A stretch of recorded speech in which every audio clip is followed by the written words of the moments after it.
El barón de Goksvik. El barón van Koenigswartzout de Goksvik, Alemania, era probablemente un joven varón como cualquiera le gustaría ver uno. No es necesario que diga que vivía en un castillo porque es evidente. Tampoco es necesario que diga que vivía en un castillo antiguo, pues ¿qué varón alemán viviría en un castillo nuevo? Había muchas circunstancias extrañas relacionadas con este venerable edificio, entre las cuales no era la menos sorprendente y misteriosa el hecho de que cuando soplaba el viento, éste rugía en el interior de las chimeneas o incluso aullaba entre los árboles del bosque circundante, o que cuando brillaba la luna ésta se abría camino por entre determinadas pequeñas aberturas de los muros y llegaba a iluminar plenamente algunas zonas de los amplios salones y galerías, dejando otras en una sombra tenebrosa. Tengo entendido que uno de los antepasados del varón que andaba escaso de dinero le habían clavado una daga a un caballero que llegó una noche pidiendo servidumbre de paso, y se supone que los hechos milagrosos tuvieron lugar como consecuencia de aquello. Y sin embargo, difícilmente puedo saber cómo sucedió, pues el antepasado del varón, que era un hombre amable, se sintió después tan apenado por haber sido tan irreflexivo y haber puesto sus manos violentas sobre una cantidad de piedras y maderos pertenecientes a un varón más débil, que construyó como excusa una capilla obteniendo un recibo del cielo como saldo a cuenta. El hecho de haber hablado del antepasado del varón me trae a la mente los vehementes deseos de que se respete su linaje. Temo no poder decir con seguridad cuántos antepasados haya tenido el varón, pero sé que había tenido muchísimos más que cualquier otro hombre de su época, y solo deseo que haya vivido hasta fechas recientes para haber podido dejar más en la tierra. Para los grandes hombres de los siglos pasados debió ser muy duro haber llegado a un mundo tan pronto, pues lógicamente un hombre que nació hace 300 o 400 años no puede esperar que tuviera antes que él tantos parientes como un hombre que haya nacido ahora. Este último, quienquiera que sea y por lo que nosotros sabemos, lo mismo podría ser un zapatero remendón que un tipo bajo y vulgar. Tendrá un linaje más largo que el mayor de los nobles vivo actualmente, y afirmo que esto no es justo. Bueno, pero el barón van Koenigswartzout de Goksvik era un hombre guapo y atezado, de cabello oscuro y grandes mostachos, que salía a cazar a caballo vestido con un paño verde de Lincoln, con botas rojas en los pies, con un cuerno de caza colgado del hombro como el guarda de un campo muy amplio. Cuando soplaba su cuerno, otros 24 caballeros de rango inferior, vestidos con paño verde de Lincoln un poco más vasto y botas de cuero bermejo de suelas un poco más gruesas, se presentaban directamente y galopaban todos juntos con lanzas en las manos como barandillas de un área lacada, cazando jabalís o encontrándose quizá con un oso en cuyo último caso el varón era el primero en matarlo y después engrasaba con él sus bigotes. Fue una vida alegre la del barón Goksvik, y más alegre todavía la de sus partidarios, quienes bebían vino de Rin todas las noches hasta que caían bajo la mesa, y entonces encontraban las botellas en el suelo y pedían pipas. Jamás hubo calaveras tan festivas, fanfarrones joviales y alegres como los que formaban la animada banda de Goksvik. Pero los placeres de la mesa, o los placeres de debajo de la mesa, exigían un poco de variedad, sobre todo si las mismas 25 personas se sientan diariamente ante la misma mesa para hablar de los mismos temas y contar las mismas historias. El varón se sintió aburrido y deseó excitación. Empezó a disputar con sus caballeros y todos los días después de la cena intentaba patear a 2 o 3 de ellos. Al principio, aquello resultó un cambio agradable, pero al cabo de una semana se volvió monótono. El varón se sintió totalmente indispuesto y buscó con desesperación alguna diversión nueva. Una noche, tras los entretenimientos del día, de los que había ido más allá de Nimrod o Gillinghweeder, y matado otro hermoso oso, llevándolo después a casa en triunfo, el barón van Koenigswartzout se sentó desanimado a la cabeza de la mesa contemplando con aspecto descontento el techo ahumado del salón. Trasegó enormes copas llenas de vino, pero cuando más bebía más fruncía el ceño. Los caballeros que habían sido honrados con la peligrosa distinción de sentarse a su derecha y a su izquierda, le imitaron de manera milagrosa en el beber y se miraron ceñudamente el uno al otro. Gritó de pronto el varón golpeando la mesa con la mano derecha y retorciéndose el mostacho con la izquierda. Preñaré a la dama de Goksvik. Los 24 verdes de Lincoln se pusieron pálidos, a excepción de sus 24 narices cuyo color permaneció inalterable. Me refiero a la dama de Grasby, repitió el varón mirando la mesa a su alrededor. ¡Por la dama de Grasby! Gritaron los verdes de Lincoln y por sus 24 gargantas bajaron 24 pintas imperiales de un vino de rin tan viejo y extraordinario que se lamieron sus 48 labios y luego pestañearon. La hermosa hija del barón von Swinninghausen, añadió Conway concediendo a explicarse. La pediremos en matrimonio a su padre en cuanto el sol baje mañana. Si se niega nuestra petición, le cortaremos la nariz. Un murmullo ronco se elevó entre el grupo. Todos los hombres tocaron primero la empuñadura de su espada y después la punta de su nariz con espantoso significado. Qué agradable resulta contemplar la piedad filial. Si la hija del varón hubiera suplicado a un corazón preocupado, o hubiera caído a los pies de su padre cubriéndolos de lágrimas saladas, o simplemente si se hubiera desmayado y hubiera contemplado luego al anciano caballero con frenéticas eyaculatorias, las posibilidades son 100 contra 1 a que el castillo de Swillinghausen habría sido echado por la ventana. Habrían echado por la ventana al varón y el castillo habría sido demolido. Sin embargo, la damisela mantuvo su paz cuando un mensajero madrugador llevó a la mañana siguiente la petición de Van Colwittle y se retiró modestamente a su cámara, desde cuya ventana observó la llegada del pretendiente y su séquito. En cuanto estuvo segura de que el jinete de los grandes mostachos era el que se le proponía como esposo, se precipitó a presencia de su padre y expresó estar dispuesta a sacrificarse para asegurar la paz del anciano. El venerable varón cogió a su hija entre sus brazos e hizo un guiño de alegría. Aquel día hubo grandes fiestas en el castillo. Los 24 verdes de Lincoln de Van Colwittle intercambiaron votos de amistad eterna con los 12 verdes de Lincoln de Van Swillinghausen y prometieron al viejo varón que beberían su vino hasta que todo se volviera azul, con lo que probablemente querían significar que hasta que todos sus semblantes hubieran adquirido el mismo tono que sus narices. Cuando llegó el momento de la despedida, todos palmeaban las espaldas a todos los demás y el barón Van Colwittle y sus seguidores cabalgaron alegremente de regreso a casa. Durante 6 semanas mortales, jabalíes y osos tuvieron vacaciones. Las casas de Colwittle y Swillinghausen estaban unidas. Las lanzas se arrumbaron y el cuerno de caza del barón contrajo ronquera por falta de soplidos. Aquellos fueron momentos importantes para aquellos los 24. Pero ¡ay! Sus días elevados y triunfales estaban ya calzándose para disponerse a irse. Querido mío, dijo la baronesa. Mi amor, le respondió el varón. Esos hombres toscos y ruidosos. ¿Cuáles, señora? Preguntó el varón sorprendido. Desde la ventana junto a la que estaban, la baronesa señaló el patio inferior en donde, inconscientes de todo, los verdes de Lincoln estaban realizando copiosas liberaciones estimulantes como preparativo para salir a cazar 1 o 2 berracos. Son mi grupo de caza, señora, le informó el varón. Licéncialos, amor, murmuró la baronesa. ¿Licenciarlos? Gritó el varón con asombro. Para complacerme, amor, contestó la baronesa. Para complacer al diablo, señora, respondió el varón. Entonces, la baronesa lanzó un gran grito y se desmayó a los pies del varón. ¿Qué podría hacer el varón?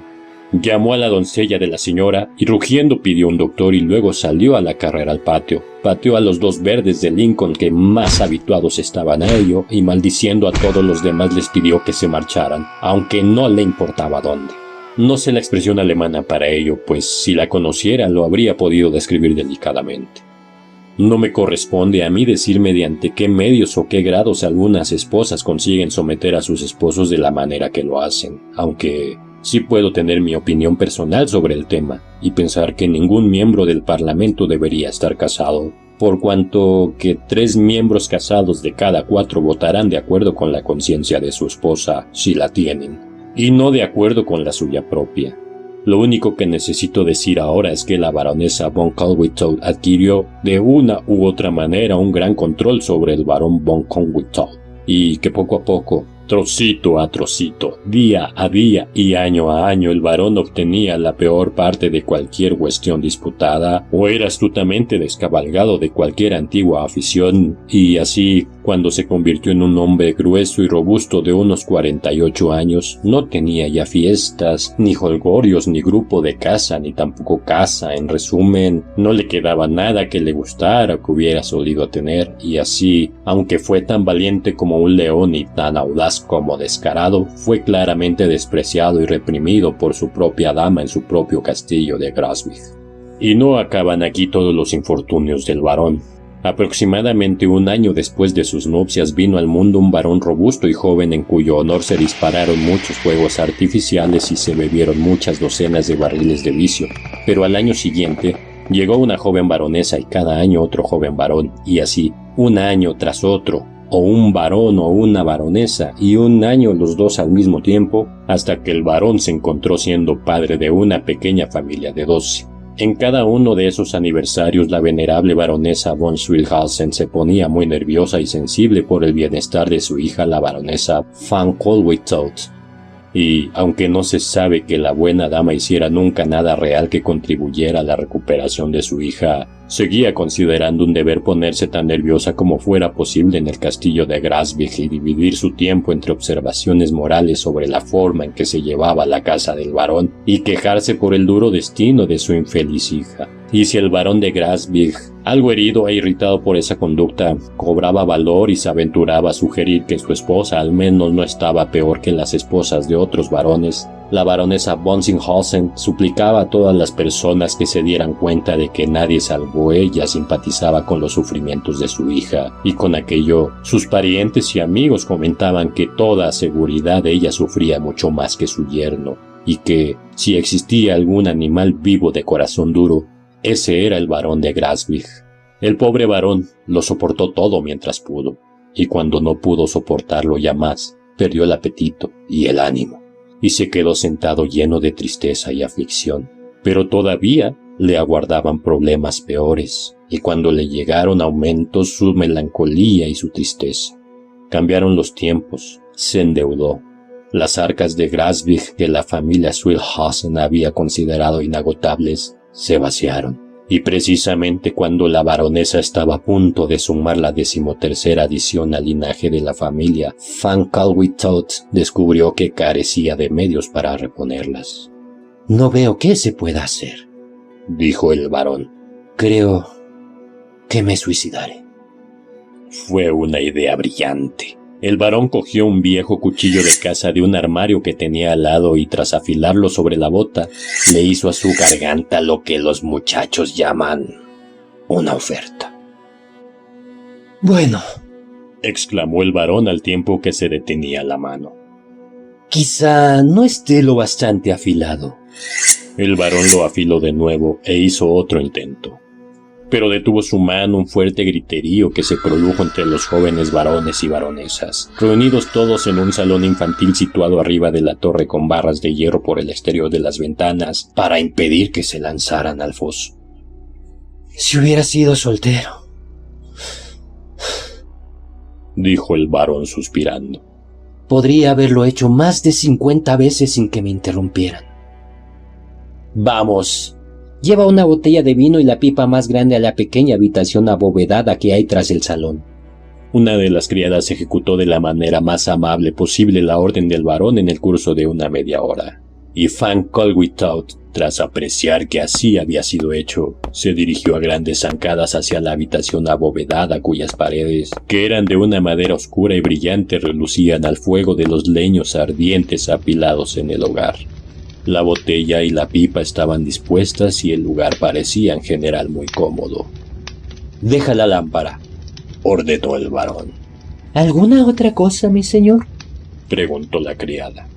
«Soledad», contestó el varón. La criada obedeció y el varón cerró la puerta.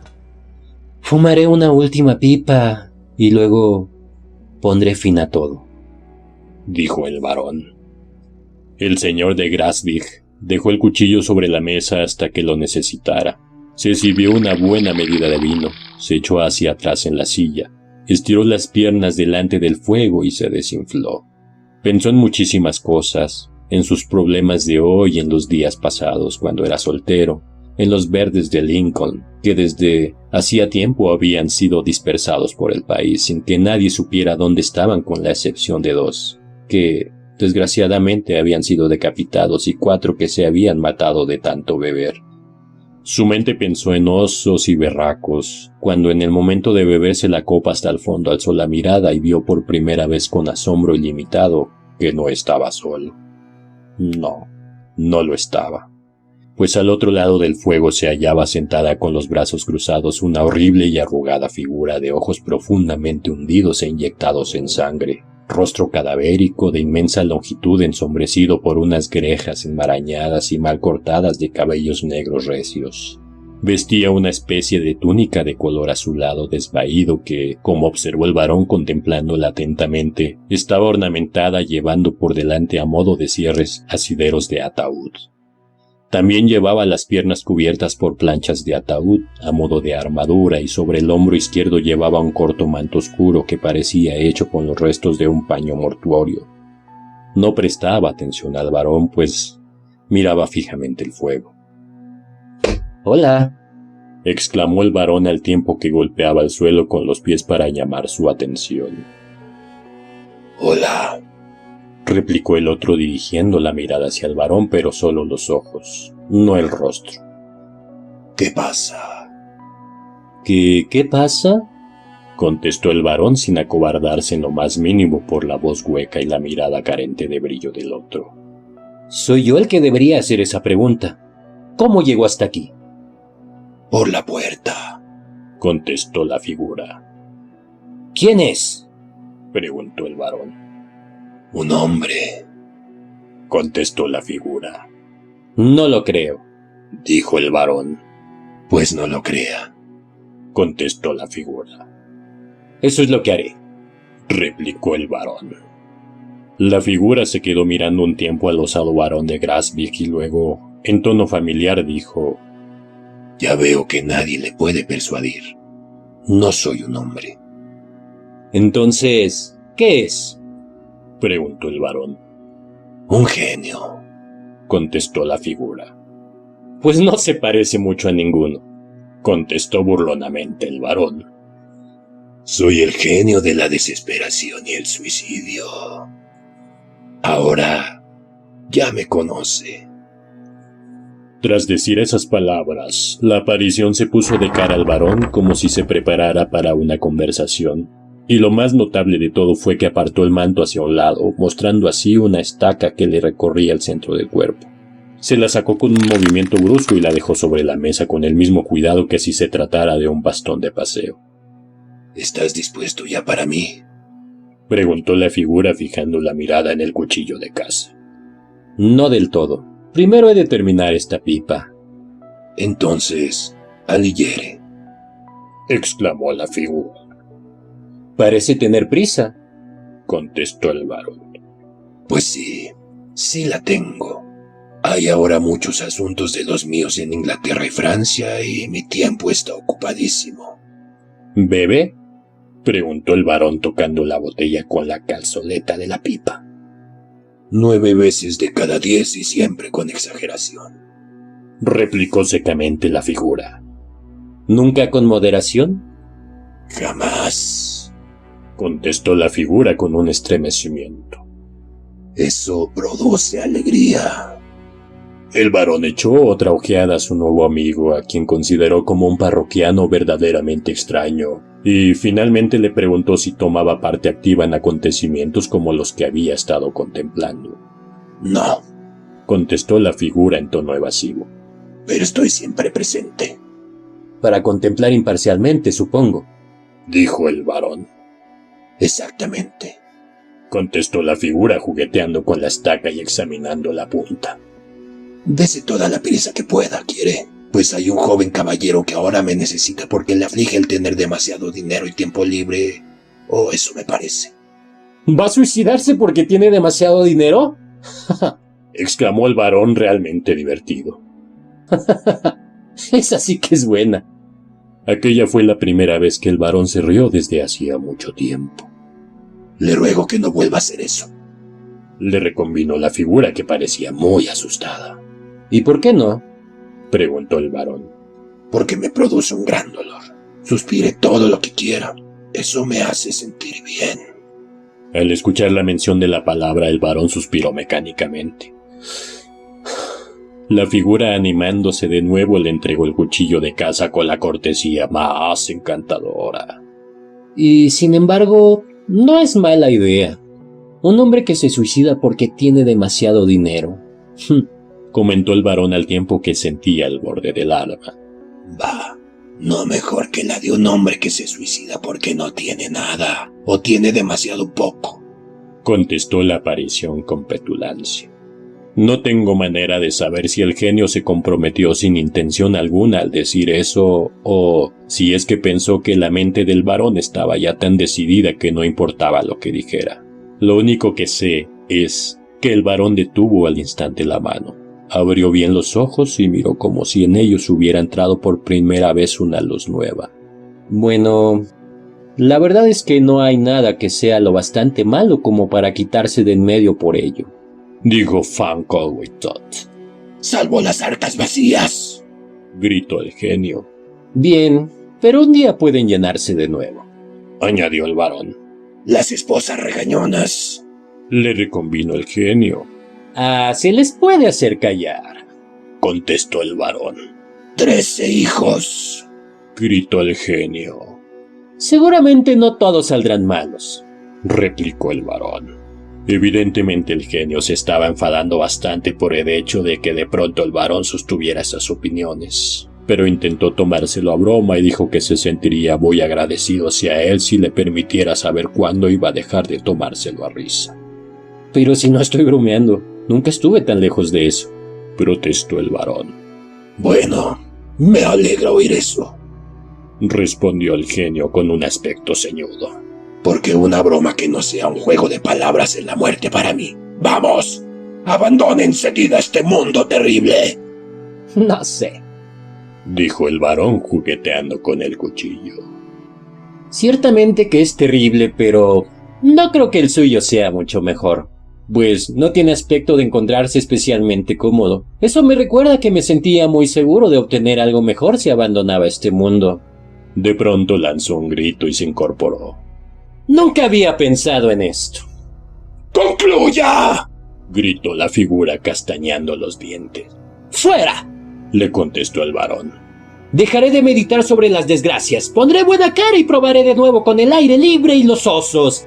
Y si eso no funciona, hablaré sensatamente con la baronesa y acabaré con los von Sülhasen. Tras decir aquello, el varón volvió a sentarse en la silla y rió con tanta fuerza y alboroto que la habitación resonó.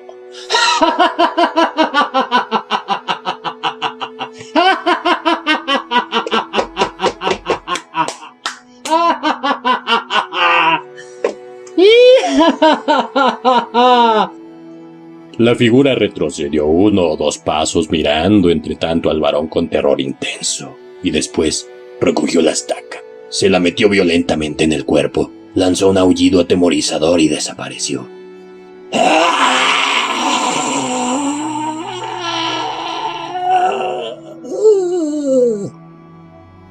Van Colwittot no volvió a verla nunca.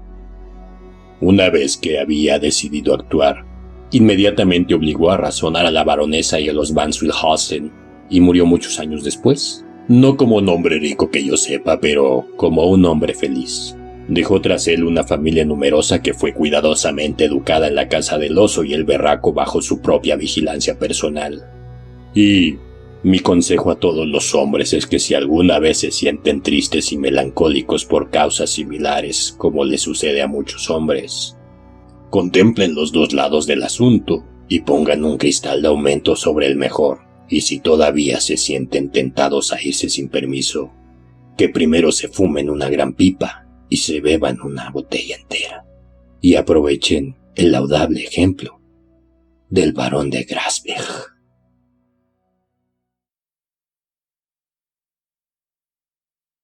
Una confesión encontrada en una prisión de la época de Carlos II. Tenía el grado de teniente en el ejército de San Majestad y servía en el extranjero en las campañas de 1677 y 1678. Concluido el tratado de Nímega, regresé a casa y, abandonando el servicio militar, me retiré a una pequeña propiedad situada a escasos kilómetros al este de Londres, que había adquirido recientemente por derechos de mi esposa. Esta será la última noche de mi vida, por lo que expresaré toda la verdad sin disfraz alguno. Nunca fui un hombre valiente, y siempre, desde mi niñez, tuve una naturaleza desconfiada, reservada y hosca. Hablo de mí mismo como si no estuviera ya en el mundo, pues mientras escribo esto están cavando mi tumba y escribiendo mi nombre en el libro negro de la muerte. Poco después de mi regreso a Inglaterra, mi único hermano contrajo una enfermedad mortal. Esta circunstancia apenas me produjo dolor alguno, pues casi no nos habíamos relacionado desde que nos hicimos adultos. Él era un hombre generoso y de corazón abierto, de mejor aspecto físico que yo, más satisfecho de la vida y en general amado.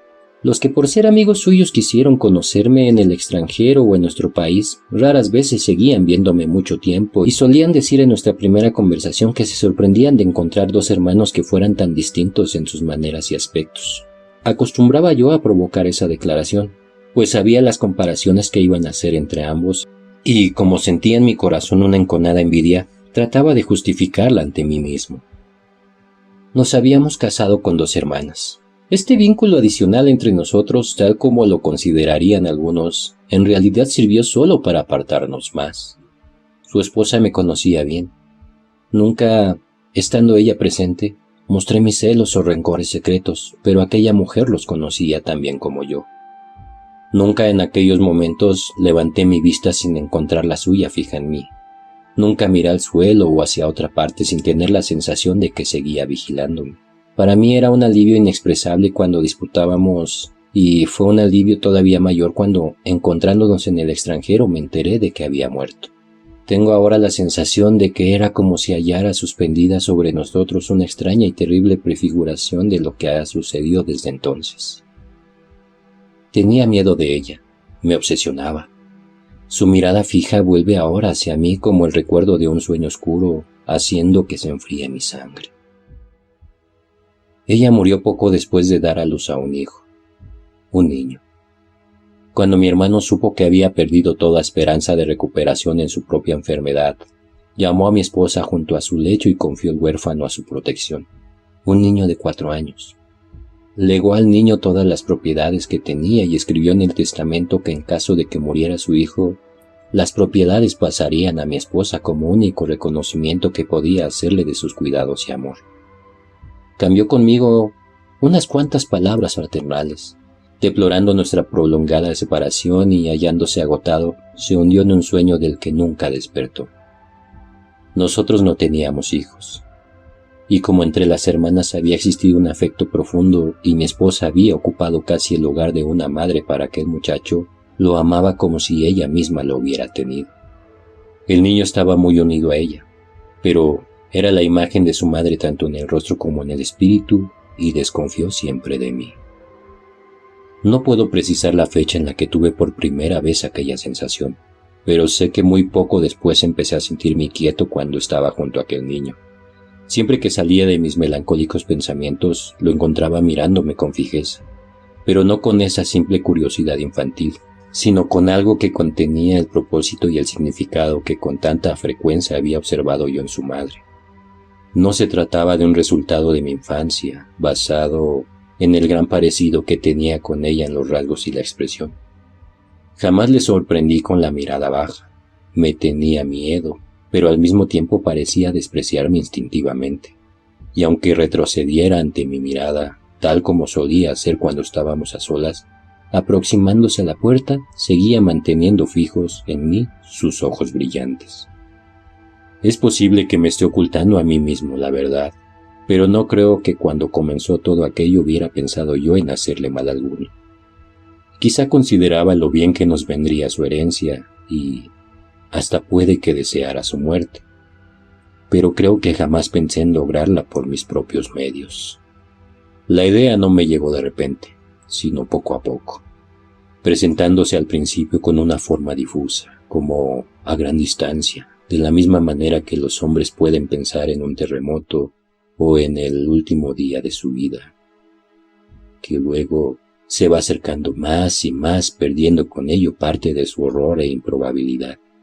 Y luego toma carne y hueso, o mejor dicho, se convierte en la sustancia y la suma total de todos mis pensamientos diarios, y en cuestión de medios y de seguridad ya no existe el planteamiento de cometer o no el hecho.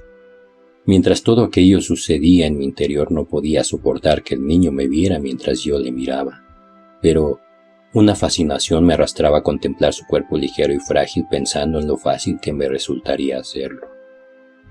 A veces me deslizaba escaleras arriba y la observaba mientras dormía, pero lo más habitual era que rondara por el jardín cerca de la ventana de la habitación en la que se hallaba inclinado realizando sus tareas, y allí, mientras él permanecía sentado en una silla baja al lado de mi esposa, yo le miraba durante horas escondido detrás de un árbol, escondiéndome y sorprendiéndome, como el infeliz culpable que era, ante el menor ruido provocado por una hoja, pero volviendo a mirar de nuevo muy próxima a nuestra casa, pero muy lejos de nuestra vista y también de nuestro oído en cuanto viento se agitara mínimamente.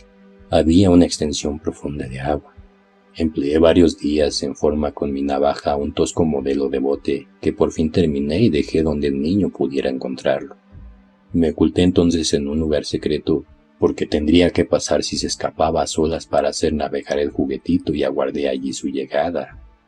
No llegó ni ese día ni al siguiente, aunque esperé desde el mediodía hasta la caída de la noche. Estaba convencido de haberlo apresado en mi red, pues lo oí hablar del juguete y sé que, en su placer infantil, lo guardaba a su lado en la cama. No sentía cansancio ni fatiga, sino que esperaba pacientemente. Y al tercer día pasó junto a mí corriendo gozosamente con sus cabellos sedosos al viento y cantando, que Dios se apiade de mí, cantando una alegre balada cuyas palabras apenas podía cesear. Me deslicé tras él ocultándome en unos matorrales que crecían allí, y solo el diablo sabe con qué terror yo, un hombre hecho y derecho, seguía los pasos de aquel niño que se aproximaba a la orilla del agua. Estaba ya junto a él. Había agachado una rodilla y levantado una mano para empujarle cuando vio mi sombra en la corriente y me di la vuelta. El fantasma de su madre me miraba desde los ojos del niño. El sol salió de detrás de una nube, brillaba el cielo en la tierra, en el agua clara y en las gotas centelleantes de lluvia que había sobre las hojas. Había ojos por todas partes. El inmenso universo completo de luz estaba allí para presenciar el asesinato. No sé lo que dijo. Procedía de una sangre valiente y varonil, y a pesar de ser un niño, no se acobardó ni trató de halagarme. No le oí decir entre sollozos que trataría de amarme, ni le vi corriendo de vuelta a casa. Lo siguiente que recuerdo fue la espalda en mi mano y al muerto a mis pies con manchas de sangre de las cuchilladas aquí y allá, pero en nada diferente del cuerpo que había contemplado mientras dormía. Estaba, además, en la misma actitud, con la mejilla apoyada sobre su manecita. Lo tomé en los brazos con gran suavidad ahora que estaba muerto y lo llevé hasta una espesura. Aquel día mi esposa había salido de casa y no regresaría hasta el día siguiente. La ventana de nuestro dormitorio, el único que había en ese lado de la casa, estaba solo a escasos metros del suelo, por lo que decidí bajar por ella durante la noche y enterrarlo en el jardín. No pensé que había fracasado en mi propósito, ni que dragaría en el agua sin encontrar nada, ni que el dinero debería guardar ahora por cuanto yo tenía que dar a entender que el niño se había perdido o lo habían raptado. Todos mis pensamientos se concentraban en la necesidad absorbente de ocultar lo que había hecho.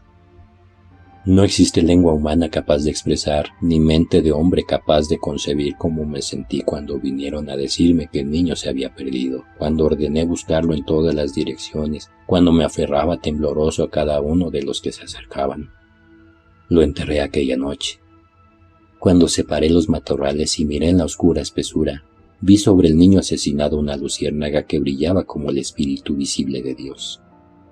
Miré a su tumba cuando le coloqué allí y seguía brillando sobre su pecho, un ojo de fuego que miraba hacia el cielo suplicando a las estrellas que me observaban en mi trabajo. Tuve que ir a recibir a mi esposa y darle la noticia, dándole también la esperanza de que el niño fuera encontrado pronto. Supongo que todo aquello lo hice con apariencia de sinceridad, pues nadie sospechó de mí. Hecho aquello, Me senté junto a la ventana del dormitorio el día entero observando el lugar en el que se ocultaba el terrible secreto.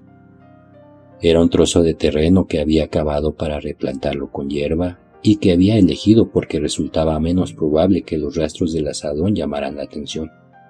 Los trabajadores que sembraban la hierba debieron pensar que estaba loco.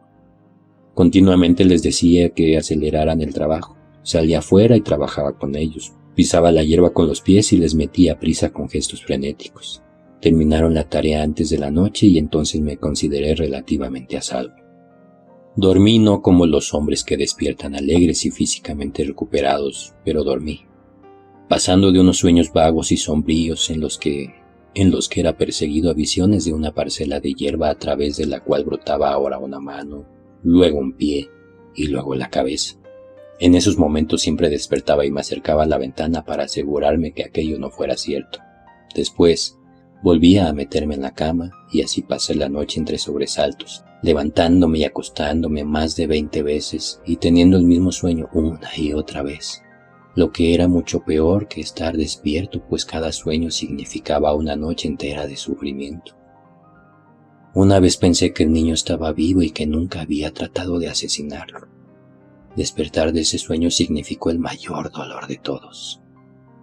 Volví a sentarme junto a la ventana al día siguiente, sin apartar nunca la mirada del lugar que, aunque cubierto por la hierba, resultaba tan evidente para mí en su forma, su tamaño, su profundidad y sus bordes mellados como si hubiera estado abierto a la luz del día. Cuando un criado pasó por encima creí que podría hundirse.